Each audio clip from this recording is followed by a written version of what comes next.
Je commencerai mon intervention en saluant et en remerciant les frontliners engagés dans le combat contre le coronavirus et en félicitant ensuite la population pour son comportement tout au long de la crise actuelle. Et j'exprime toute ma sympathie aux familles endeuillées. L'heure n'est pas au cheap politics, mais je me dois de dire brièvement deux choses. Premièrement, si nous manquons de moyens pour combattre le coronavirus, c'est avant tout le résultat de la politique budgétaire et de la gestion de la dette publique depuis 2015. Et deuxièmement, il y a des erreurs et des faux pas qui auraient pu être évités dans le combat contre le coronavirus. Mais je choisis de revenir sur tout cela en temps et lieu. Je dois par ailleurs protester contre le peu de temps qui nous a été donné pour étudier un projet de loi massif qui amende 56 textes de loi existants pour y apporter des changements fondamentaux et pour consulter tous ceux et celles qui méritaient de l'être. Et je proteste aussi contre le peu de temps alloué à l'opposition, dans son ensemble, pour le commenter ici au Parlement. J'entre dans le vif du sujet et que les choses soient claires. Nous sommes contre le Covid-19 Bill qui est très dangereux et injuste.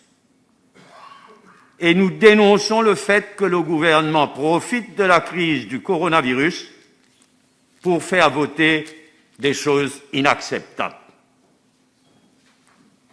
Je commence mon examen du Covid-19 Bill par les mesures financières et économiques proposées dans le Covid-19 Bill. Mesures que nous considérons très dangereuses et à courte vue. Les amendements au Bank of Mauritius Act tuent la Banque de Maurice. Il n'y aura plus de Banque de Maurice indépendante digne de ce nom. La Banque de Maurice devient une simple planche à billets pour financer sans limite le gouvernement lui-même et même pour investir dans des compagnies privées. Et pour ce faire, la Banque de Maurice pourra puiser dans les réserves en devises étrangères du pays et dans le Special Reserve Fund de la banque. Les amendements au Public Debt Management Act éliminent toute limite à l'endettement du pays en deleting complètement, purement et simplement, en deleting la section 7 du Public Debt Management Act et élimine aussi du calcul de la dette publique toute garantie donnée par le gouvernement. Les amendements au Finance and Audit Act portent de 3,5 milliards à 15 milliards les avances, entre guillemets, parce que ce ne seront pas des avances. Mais soi-disant, les avances sont portées donc à 15 milliards, les avances qui peuvent être faites par le gouvernement à partir du Consolidated Fund et qui vont aller dans des special funds et échapper ainsi au calcul du déficit budgétaire et à tout contrôle par le Parlement. Les amendements à l'Income Tax Act officialisent la gestion par la MRA, la Mauritius Revenue Authority, du Wage Assistance Scheme et du Self-Employed Assistance Scheme. Mais on sait qu'il a été annoncé au Parlement dès le mardi 5 mai que ces deux schemes prendront fin ce mois-ci. ce que le ministre des Finances a confirmé hier dans son discours. Je le répète, les propositions financières et économiques contenues dans le Covid-19 Bill sont très dangereuses et hypothèquent l'avenir même du pays et de ses enfants. Les amendements au Workers' Rights Act et à l'Employment Relations Act sont injustes et ont été dénoncés par les syndicats qui ont parlé de trahison. Les licenciements deviennent plus faciles et le concept du congé non payé est introduit. Le work from home peut être imposé par l'employeur. Des changements importants sont apportés au paiement de l'overtime et des congés annuels. Le ministre a insisté que tout, ce que j'ai bien entendu, le ministre a insisté que tous ces amendements au Workers' Rights Act sont temporaires. Il est permis d'avoir des doutes, surtout après que le Premier ministre n'ait pas dit cela dans son discours d'introduction. J'espère, et il est indispensable, que le Premier ministre clarifie les choses dans son summing up.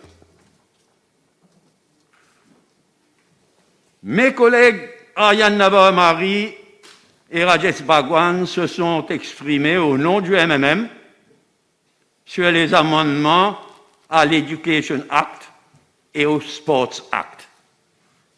Nous condamnons l'absence de consultation des enseignants et des sportifs et nous condamnons de même la confusion totale qui règne concernant la reprise des classes et la relance des activités sportives. Dans le cas des amendements au Pharmacy Act, qualifiés de sournois et dangereux par les professionnels du secteur et par la presse, tous les doutes sont permis qu'il y a un hidden agenda et que c'est du taillé sur mesure au profit d'un proche du pouvoir actuel. En temps et lieu, toute la lumière sera faite sur cette affaire. Concernant les Mauriciennes et Mauriciens bloqués à l'étranger à cause du coronavirus, il est clair que le gouvernement n'a pas fait tout ce qui pouvait être fait pour qu'ils rentrent au pays au plus vite. D'ailleurs, on se souvient qu'au début de la crise, le gouvernement avait même interdit officiellement le retour au pays des Mauriciennes et Mauriciens se trouvant à l'étranger, ce qui était anticonstitutionnel et un viol de la loi du sol. Il faut que le gouvernement agisse enfin, sans plus tergiverser, pour que tous les Mauriciennes et Mauriciens qui le souhaitent puissent rentrer au pays le plus tôt, dès que possible, le plus tôt possible. Et j'en arrive à la fin du confinement et surtout à la levée de l'interdiction de quitter la case, qui était nécessaire et qui a été appliquée de par le monde. Mais ça ne peut pas être éternel et ça ne doit pas l'être.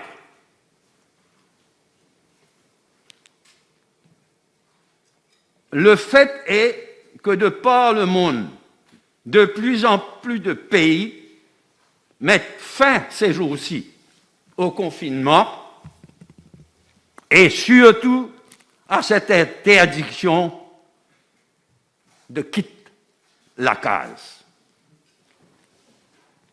Pays après pays sont en train de le faire, y compris des pays où il y a encore de nouveaux cas de coronavirus et même de décès dus au coronavirus. Mais dans tous les cas, les pays concernés prennent toutes les précautions nécessaires, à commencer par le social distancing. Garder une distance minimum entre les personnes. Tous les pays prennent ces précautions nécessaires et se réservent d'ailleurs le droit, et se réservent aussi le droit de revoir la situation si de nouveaux cas l'exigent. Parmi ces pays, les Seychelles, la Réunion et la France, mais aussi l'Australie et la Nouvelle-Zélande, le Danemark et bien d'autres. Aux Seychelles, l'interdiction de quitter la case et la plupart des autres interdictions ont été levées le 4 mai, parce qu'il n'y a pas eu de nouveaux cas de coronavirus depuis le 6 avril. Mais aussi parce que, aux Seychelles comme à Maurice et partout ailleurs, l'interdiction de quitter la case pèse très lourd sur la liberté de la population et encore plus sur sa santé mentale et physique, et surtout sur les grands immunes et les enfants et les violences et les victimes, de violences domestiques. À Maurice, il n'y a pas eu de nouveaux cas de coronavirus depuis le 27 avril, soit depuis 18 jours à hier. 18 jours. Et avant cela, du 13 au 27 avril, il y avait eu 10 jours pendant lesquels aucun cas de coronavirus n'avait été décelé. Par ailleurs, plus de 240 000 Work Access Permits ont été accordés à ce jour. Plus de 240 000. Et des milliers d'autres sont accordés ces jours-ci. Si malgré tout cela, le gouvernement décide de continuer à imposer l'interdiction de quitter la case, qu'il améliore au moins les conditions du confinement qui sont en force à partir de ce 15 mai. Pour permettre, par exemple, le droit à l'exercice et au jogging, comme en Afrique du Sud, ou la réouverture des librairies. En attendant, je me suis renseigné sur comment les choses se sont passées depuis ce matin. Et j'ajoute, dans l'immédiat et en priorité, il faut améliorer d'urgence les arrangements pour le social distancing dans le transport public. Dans certaines régions surtout, et il faut qu'il y ait le nombre requis de bus sur la route pour que le social distancing puisse être appliqué. Il faut d'urgence, je le répète, à partir d'aujourd'hui même, améliorer les arrangements pour le social distancing dans le transport public et il faut faire mieux respecter le social distancing en général. J'avais oublié de dire tout à l'heure qu'à part le fait qu'il n'y ait pas eu de nouveaux cas de coronavirus à Maurice depuis, je le disais tout à l'heure, depuis des jours, depuis 18 jours, et il n'y a aussi plus de cas actifs à Maurice. Mes collègues avant moi ont fait savoir que nous sommes aussi contre le nouveau Quarantine Act dans sa forme actuelle. Bien sûr, il faut remplacer le Quarantine Act de 1954. Mais il s'est passé bien des choses depuis. Ce n'est pas acceptable qu'aujourd'hui on vienne nous proposer de copier certaines clauses de 1954 et d'y ajouter sans garde-fou. Nous sommes en 2020. Il est inacceptable, après les cas de violence policière dans la prison, les horreurs que ce pays vient de vivre. Il n'est pas acceptable qu'on augmente les pouvoirs que la police a déjà sans garde-fou, comme c'est le cas dans le nouveau Quarantine Act. C'est ouvrir la porte, plus grand encore, aux abus et aux atteintes aux droits fondamentaux des citoyens. Et je termine en saluant à nouveau la population dans son ensemble, et les frontliners en particulier, et en souhaitant aux Mauriciennes et Mauriciens une bonne fin de confinement et bon courage pour la difficile relance à venir du pays et de son économie. Je vous remercie, Monsieur le Président.